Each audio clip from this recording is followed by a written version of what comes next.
यूं तो इस वक्त पूरी दुनिया में कई तरह के जुल्म, जबर और तशद्दुद रोज देखने को मिल रहे हैं। खास तौर से मिडिल ईस्ट की बात की जाए तो फलस्तीन इजराइल जंग से जुड़ी हुई दिल शिकन तस्वीरें और वीडियोस हमारी नजरों से गुजर रही हैं। पिछले साल अक्टूबर में हमास के इजराइल पर किए गए अचानक और जबरदस्त हमले ने पूरी दुनिया को एक बार फिर जंग के मुहाने पर ले जाकर खड़ा कर दिया। हमास के हमले के जवाब में इजराइल ने गाजा पर हमला कर दिया, जिसमें अब तक 30,000 से ज्यादा औरतें, मासूम बच्चे और आम लोग मारे जा चुके हैं और ये सिलसिला अभी तक बदस्तूर जारी है। हमास के हमले के पीछे इजराइल ने ईरानी हुकूमत और उसकी मदद से चलने वाले हिजबुल्लाह नाम की तंजीम को जिम्मेदार बताया। जब बात ईरान की होती है तो सबसे पहले एक तस्वीर नुमाया तौर पर सामने आती है। हम सबसे पहले एक वजाहत करना चाहते हैं, ज्यादातर लोग आयतुल्लाह अली खुमैनी और आयतुल्लाह अली खामेनेई को एक ही समझती है, जबकि ऐसा नहीं है। आयतुल्लाह अली खुमैनी तहरीक इस्लामी ईरान के बानी थे, जिनका इंतकाल हो चुका है। आज इस वीडियो में हम जिस शख्सियत की बात कर रहे हैं वो है ईरान के मौजूदा रहबर आला यानी supreme leader Ayatollah Ali Khamenei साहब की। उस नुमाया शख्सियत को हम और आप आयतुल्लाह उज़्मा सैयद अली खामेनेई के नाम से जानते हैं। आज की इस वीडियो में हम सैयद अली खामेनेई की जिंदगी के बारे में बात करेंगे। एक छोटे से खानदान से निकलकर न सिर्फ ईरान बल्कि पूरी दुनिया के ताकतवर लोगों की फहरिस्त में शामिल जनाब आयतुल्लाहिल उज़्मा सैयद अली खामेनेई की जिंदगी के उतार चढ़ाव, उनका संघर्ष, उनकी कुर्बानियां, उनकी मेहनत, सब पर आज बात होगी। खासकर आज हम बात करेंगे वो कौन सी वजह है जिससे आयतुल्लाह अली खामेनेई को सुप्रीम लीडर या रहबर आला कहा जाता है। रहबर आला आयतुल्लाह खामेनेई साहब की विलादत 1939 में ईरान के मुकद्दस शहर मशहद के एक मजहबी खानवादे में हुई। आपके वालिद हाजी सैयद जवाद खामेनेई मशहद के बुजुर्ग मजहबी रहनुमाओं में से एक थे और आपकी वालिदा एक मशहूर मजहबी रहनुमा हुज्जतुल इस्लाम सैयद हाशिम नजफाबादी की बेटी थी। तालीम और तरबियत सैयद अली खामेनेई ने मजहबी तालीम से शुरू की। आप 14 साल की उम्र में एक मशहूर और मारूफ मजहबी और इल्मी इदारे से जुड़ गए, मगर इसके साथ ही आपने जदीद तालीम का सिलसिला भी जारी रखा। बाद में ईरान के मुकद्दस शहर और दुनिया में शिया फिरके के मजहबी तालीमी मरकज कुम आप आ गए, जहां इमाम खुमैनी समेत कई नामी रहनुमाओं से इल्म हासिल किया। यह वही दौर था जब कुम में इंकलाब इस्लामी के बानी इमाम खुमैनी राजशाही हुकूमत के खिलाफ तहरीक का आगाज कर रहे थे। इंकलाब इस्लामी तहरीक की शक्ल ले रहा था। सैयद अली खामेनेई इस पूरी तहरीक में शामिल रहे। तहरीक का आगाज शाही पुलिस के जरिए कुम के मदरसा फैजिया के नाम के तालीमी इदारे पर हमले के बाद हुआ। उसी वक्त इमाम खुमैनी ने सैयद अली खामेनेई को मशहद जाकर आवाम में बेदारी पैदा करने की जिम्मेदारी सौंपी। इमाम खुमैनी ने पूरे ईरान में एक सातबे दारी तहरीक छेड़ने का मंसूबा बनाया। सैयद अली खामेनेई ने खुरासान रियासत के मुख्तलिफ शहरों में जाकर इमाम खुमैनी का यह पैगाम पहुंचाया। सैयद अली खामेनेई के लिए आसानी ये थी कि मुहर्रम का मुकद्दस और पुररंज महीना शुरू हो चुका था और लोग जगह जगह इमाम हुसैन अलैहिस्सलाम का गम मनाने के लिए मजालिस का एहतमाम कर रहे थे। सैयद अली खामेनेई ने 3 मुहर्रम से अपनी तकरीर का आगाज किया। 6 मुहर्रम तक मुख्तलिफ मौज़ूआत पर तकरीरें की और तहरीक के मुताबिक 7 मुहर्रम से खुलकर शाही हुकूमत के खिलाफ जोरदार तकरीरें शुरू कर दी। इस दौरान मजहबी इदारे फैजिया पर हमले का वाकया भी आपने लोगों को बताया, जिससे आवाम में गुस्से की लहर दौड़ गई। तकरीर को बीच में ही रोककर ईरानी बादशाह शाह रजा पहलवी के हरकारों ने आपको गिरफ्तार कर लिया। सैयद अली खामेनेई की गिरफ्तारी ने खुरासान रियासत की आवाम में शाह मुखालिफ जज्बात को और ज्यादा भड़का दिया। पहली खुफिया सियासी तंजीम की तश्कील।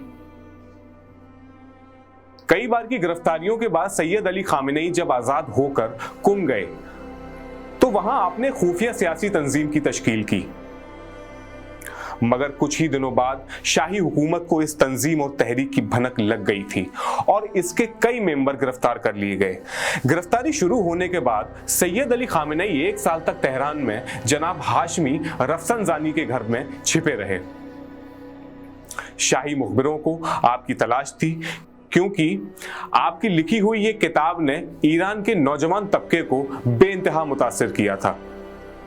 1 साल का अरसा बीत जाने के बाद जब यह मामला कुछ ठंडा पड़ा और गिरफ्तार किए गए कई लोगों को रिहा कर दिया गया, तो सैयद अली खामेनेई मशहद चले गए, जहां रियासत के मुख्तलिफ इलाकों में जाकर आपने लोगों को शाही हुकूमत के जुल्म और करप्शन से रूबरू कराना शुरू कर दिया।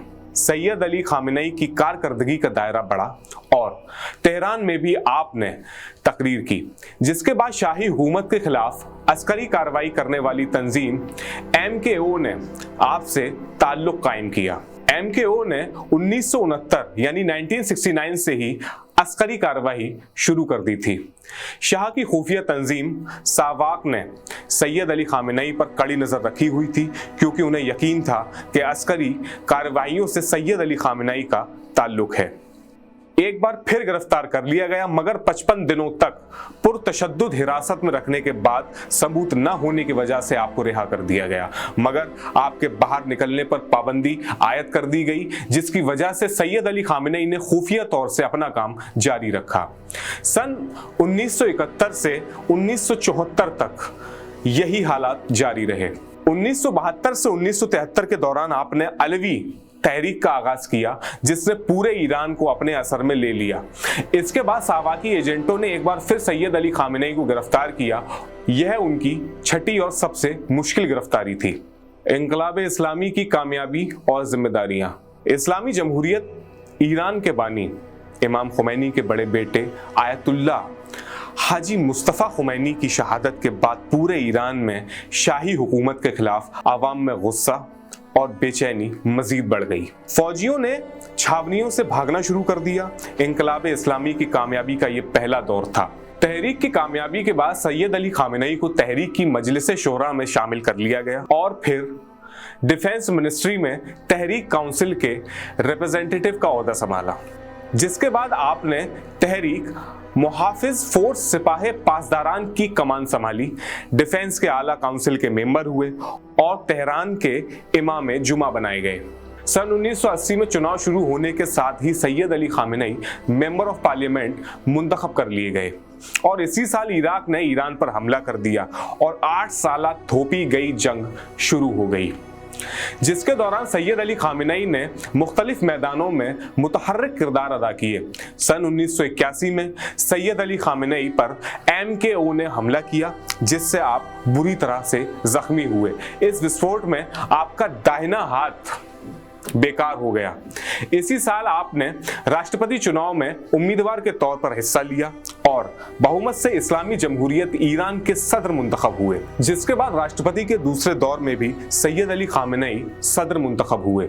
दूसरा चरण खत्म भी नहीं हो पाया था कि इस्लामी जमहूरियत ईरान के बानी इमाम खुमैनी का एक लंबी बीमारी के बाद इंतकाल हो गया। सैयद अली खामेनेई को उनकी सिफारिश और उस वक्त के सीनियर अफसरान की मर्जी से इस्लामी तहरीक का रहबर आला चुन लिया गया और इस तरह से ईरानी मुल्क को इमाम खुमैनी जैसे अजीम लीडर को खो देने के बाद उन्हीं के रास्ते पर चलने वाला एक दूसरा अजीम रहनुमा मिल गया, आयतुल्लाह उज़्मा सैयद अली खामेनेई।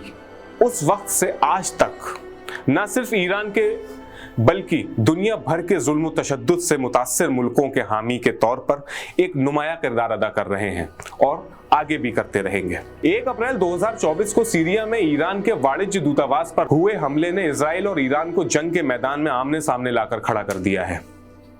ईरान के इस हमले के लिए इजराइल को जिम्मेदार बताया था, साथ ही कड़े और बड़े हमले की चेतावनी भी दी थी, जो अब पूरी हो चुकी है। हालांकि इजराइल ने इस हमले के लिए साफ तौर पर जिम्मेदारी नहीं ली है और ना ही इससे इनकार किया है। सीरिया में हुए इस हमले में अभी तक 7 बड़े अफसरान समेत 13 लोगों के मारे जाने की खबर है। ईरानी हमले के बाद इजरायली फौज ने 99% हमलों को नाकाम करने का दावा किया है, पर कई मीडिया रिपोर्ट्स में कहा गया है कि इजराइल का यह दावा सच नहीं है। उसको काफी नुकसान हुआ है, उसके कई फौजी जां बहक हुए हैं। अब देखने वाली बात यह है कि इजराइल इस हमले का जवाब क्या और कैसे देगा, जबकि पूरी दुनिया के तमाम बड़े मुल्कों ने ईरान और इजराइल से एहतियात से काम लेने को कहा है। सऊदी अरब ने UN सिक्योरिटी काउंसिल से अपनी जिम्मेदारी निभाने को कहा है। इजराइल के पास अब रास्ता क्या है? हो सकता है इजराइल बड़े और ताकतवर मुल्कों की बात सुने और बड़े एहतियात से काम ले। हो सकता है इजराइल हिजबुल्लाह और ऐसे तमाम गिरोहों पर हमले जारी रखे और ईरान को कमजोर करे। ऐसा वो पहले भी करता रहा है। हो सकता है इजराइल ईरान के उन फौजी अड्डों का निशाना बनाए जहां से उस पर हमले हुए हैं। हो सकता है इजराइल कुद्स फोर्स और ईरान रिवॉल्यूशनरी गार्ड्स के ठिकानों पर हमला करे।